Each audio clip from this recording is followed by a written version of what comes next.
parang minsan ako na lang rin naging coach na Sugar.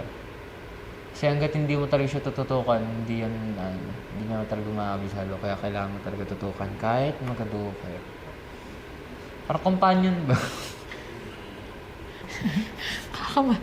Uy, kahit naman yung iba ganun. Oo, ito naman. Oo nga, totoo naman yung iba kagaya yung mga cute. Oo nga, totoo naman eh. Depende, minsan masungit siya. Pero mas gusto ko yung relax. Pero okay naman siya. Pag siya nagtuturo sa akin, sumusunod talaga ako kasi alam kong mahusay talaga siya.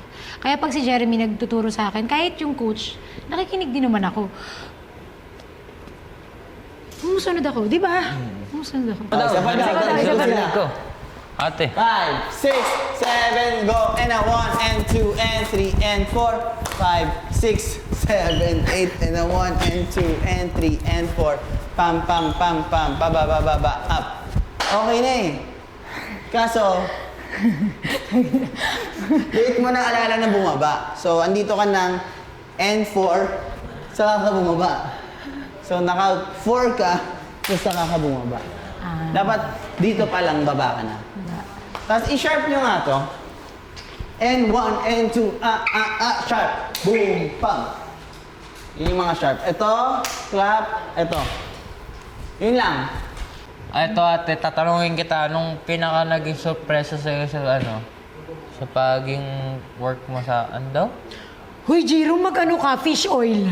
Talaga kailangan mong vitamins, ikaw ang kailangan. Ate, sino kaya maubos yung energy ko kasama? Ay, ako pa. Ako pa talaga. Joke. Bata-bata mo pa. Wala ka ng energy agad. Hindi, ito, tatanungin nga kita. Hindi, ito kasi, anong naging sorpresa sa'yo? Nang nakasama kita? Oo, nung nakasama mo ako. Na-surprise ako. Ayun, yung ang hirap niya sa UN. Ayun. Yun talaga. Yung talagang... kala ko talaga hindi ko mararamdaman yung... Biruin mo, mag-show na, doon lang siya...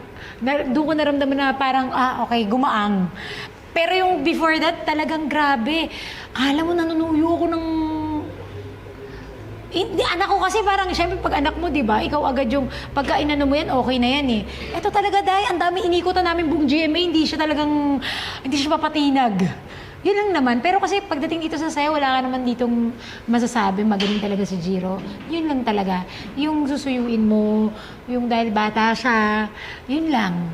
Doon lang ako nagulat. Akala ko kasi malambing kasi ito eh. Pag siya nagkakamali, isang lambing lang okay na.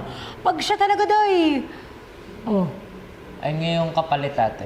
Yun. Pag siya may gawa, malambing siya, ate, okay na agad. Pag siya, siya naman din may kasalanan. Ang tagal niya, talagang kala mo, ikaw pa yung mali. Bata kasi. Hindi kasi minsan kapag nag-i-start yan sa kapag ako nawawala. Kasi minsan, turo ng turo, ako kasi kapag ulit ng ulit, medyo nawalan ako ng gana. So, may mga ibang bagay akong ginagawa habang nag-reset eh. Kasi si ate, kailangan niya talaga. Kasi hindi ko naman sinasabi na hindi ko kailangan. Oo, kailangan ko rin. Pero kasi once na tinuro sa akin... Alam niya na kasi agad. Ayun kasi yung mga nanggaling rin naman ako sa face ni ate lang pag-aral ng steps. Mabagal rin ako dati. Kaya naintindihan ko siya. Kaso nga lang, kapag nawalan talaga ako ng energy. Mas gusto ko nang lagi ako may ginagawa. Parang pagtapos niya na yan, kabisado ko na yan, may iba na siyang gustong gawin. Syempre ako, parang nandito pa lang ako, wala pang 1/4. Tapos hindi ko alam kung paano ko siya minsan susuyuin. Kasi bata nga, tapos gusto ko siya unawain din. Tapos gusto kong unawaan din niya ako nang hindi ko kabisado yung step. Tapos kahit na andun na siya sa akin, kailangan ko pa rin kasi siya, kapag humahataw siya, nadadala niya rin ako nabibigay ko rin yung akin Kaya parang, yun nga lang, siguro, kailangan din talaga na tumayo sa sarili pa. On my own. Pero kapag kailangan kasi ng partnerings, di pwedeng ako lang. Kailangan talaga, dalawa tayo dito So yun lang yung sa akin, dalawa tayo dito. Pag solo-solo, okay lang yan.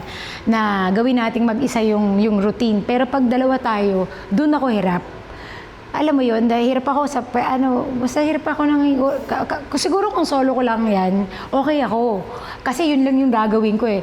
Pero dalawa tayo eh, partnerings, ganyan. Yun lang naman, pero naiintindihan niya na kung saan ako nanggagaling. And ngayon, okay kami kasi naunawaan na natin, yes. Napag-usapan namin agad yung mga dapat. Dahil sabi ko nga lagi eh, magaling na siya, andyan ka na, alam mo yun. Ako sa sarili ko yung medyo problema. But, nagagawa naman ng paraan lahat, lalo na sa communication. Tsaka mabait ito si Jiro.